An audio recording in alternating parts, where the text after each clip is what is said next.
هدف زي ده بيطلب الكورة وفعلا بتتلعب له وبينطلق ويلمح الحارس طالع علشان يحطها بلمسة فنية رائعة في الجول ويسجل هدف فعلا ممتع جدا. سفاح كولومبي على رادار النادي الأهلي، مهاجم شبيه بليفاندوفسكي ولاعب قناص وعارف طريق الجول فين، معدل تهديفي هايل ولاعب صغير في السن.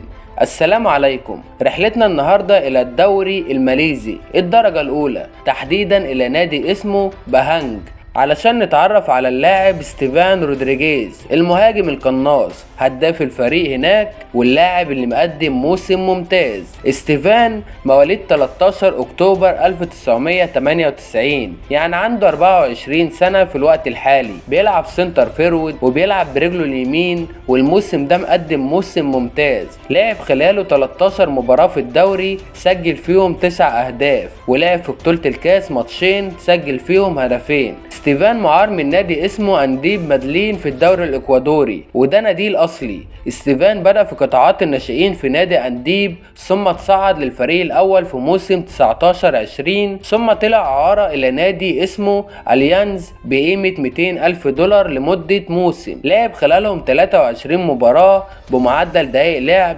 1818 دقيقة، سجل خلالهم 16 هدف، ثم خلص الإعارة ورجع لناديه مرة تانية ولعب معاهم 23 مباراة، ولكن بمعدل دقايق ضئيل جدا لأنه شارك في 667 دقيقة فقط، يعني تقريبا 7 مباريات، وقدر يسجل خلالهم هدف ويصنع هدف، ثم يقرر يطلع إعارة مرة تانية إلى نادي أنفيجدو الكولومبي ولعب معاهم 15 مباراة بمعدل دقائق لعب 538 دقيقة، يعني تقريبا 6 مباريات فقط، سجل خلالهم هدفين وصنع هدف، ثم رجع لناديه تاني بعد انتهاء الإعارة اللي كانت 6 شهور فقط. بعدها تبدأ خطوة رحيله خارج كولومبيا والاحتراف في الدوري الماليزي. انتقل إلى النادي اللي بيلعب فيه حاليا وهو نادي بانج الماليزي، لعب معاهم حتى الآن 16 مباراة بمعدل دقائق لعب 1418 دقيقة، سجل خلالهم 12 هدف ومقدم موسم ممتاز جدا.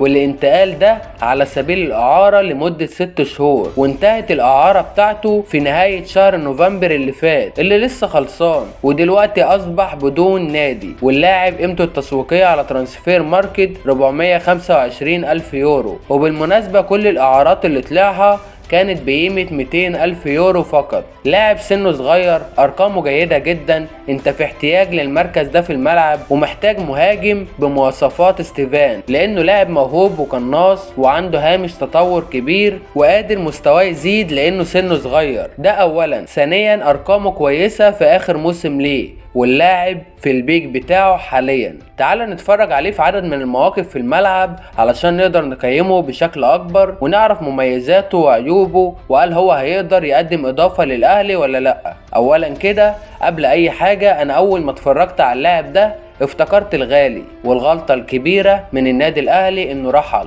وليد أزارو، اللاعب اللي قدم مستويات كبيرة مع النادي الأهلي وكانت أرقامه مميزة جدا، رغم إنه كان بيضيع عدد من الفرص كبير، ولكنه كان بيحرز أهداف كتير وكان عامل مهم جدا في بطولات النادي الأهلي لمدة سنتين. ما علينا، خلينا نتفرج على ستيفان رودريجيز في الملعب ونقيمه بشكل أكبر. رودريجيز لاعب سريع وعنده مهارة كويسة وبتبقى حل في بعض الأحيان وفي بعض المواقف في الملعب. هدف زي ده مثلا الكرة بتتلعب له يستلم ويروح على الجول، ولكن بيقابل مواجهة فردية مع مدافع فريق الخصم، بس بمهارة فردية بيقدر يراوغ المدافع ويفتح لنفسه زاوية تسديد ويسجل هدف برجله العكسية. كمان تحولاته ممتازة ومميز في الانطلاقات والمساحات، وعاقل جدا وعنده لمسة فنية أمام المرمى مبدعة فعلا. هدف زي ده بيطلب الكورة وفعلا بتتلعب له وبينطلق ويلمح الحارس طالع علشان يحطها بلمسة فنية رائعة في الجول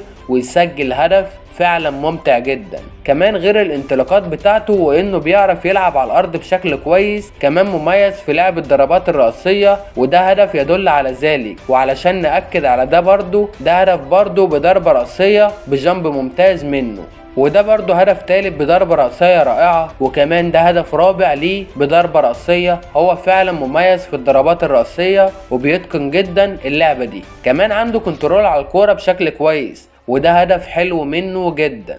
الكرة بتتلعب له طويلة، بيعمل كنترول ويتريث ويهدى علشان يسجل هدف. كمان هدف تاني بنفس الشكل تقريبا وقدر يعمل الكنترول على الكرة ويسجل هدف ممتاز. الخلاصة انه لاعب مميزاته كتير، لاعب صغير في السن تقدر تستفاد منه تسويقيا فيما بعد، سعره مش كبير وفريقه بيطلعوا اعراض كتير، يعني مش صعب التفاوض معاه. وهتقولي ازاي لاعب جامد زي ده فريقه يطلع اعراض كتير؟ هقولك روح اتفرج على احمد ياسر ريان. المهم خلينا نكمل مميزاته. هو مهاجم كويس، وانت في احتياج لمهاجم زي ده بيلعب في دوري من الدوريات اللي ملهاش اسم قوي، وناديه مش بينافس على اي بطولة قارية، وعرض زي عرض النادي الاهلي فرصة كبيرة للاعب واكيد هيوافق عليها. وبكده يا صديقي انا خلصت كلامي عن اللاعب. هستنى انت تقولي رايك في الكومنتات، هل هو اضافه للنادي الاهلي ولا لا؟ ويا ريت علشان الفيديو ده يوصل لاعلى عدد من الناس ويوصل لحد من الاداره او فريق السكاوتنج في النادي الاهلي، يا ريت تعمل لايك للفيديو علشان يوصل لاعلى عدد، وتعمل شير لو اللاعب ده عجبك علشان يوصل للاداره، وان شاء الله النادي الاهلي يفكر في اللاعب ده. اخيرا قبل ما تقفل الحلقه يا ريت توحد الله لا اله الا الله وتصلي على سيدنا محمد عليه افضل الصلاة والسلام، ويا ريت تعمل لايك وسبسكرايب وتفعل زر الجرس تقديرا لمجهودي. وشكرا جدا لكل حد كمل الحلقة للاخر. وكان معكم اخوكم طوفان اهلاوي، اشوفكم بخير، سلام.